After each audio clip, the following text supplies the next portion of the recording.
নমস্কার, দি রিপোর্টে স্বাগত। লম্বা মানুষের আতঙ্কে কাটা মালদা নবাবগঞ্জ জোড়া কালিস্তান এলাকা। সূত্রের খবর, গতকাল গভীর রাতে প্রায় 12:15 নাগাদ ফাঁকা রাস্তায় হঠাৎই দেখা যায় এক অস্বাভাবিক লম্বা ব্যক্তিকে।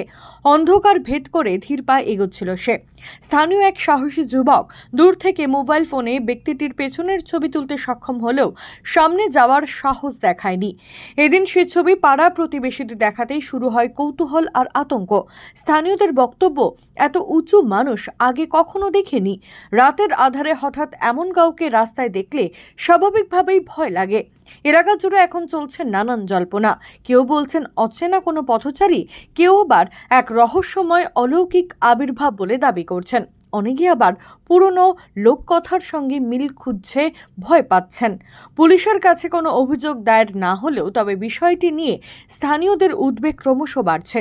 রাতের অন্ধকারে দেখা সেই লম্বা মানুষ, তিনি আসলে কে? উত্তর খুঁজছে গোটা নবাবগঞ্জ। Shyamal Pal, the report, Malda. জয় হিন্দ।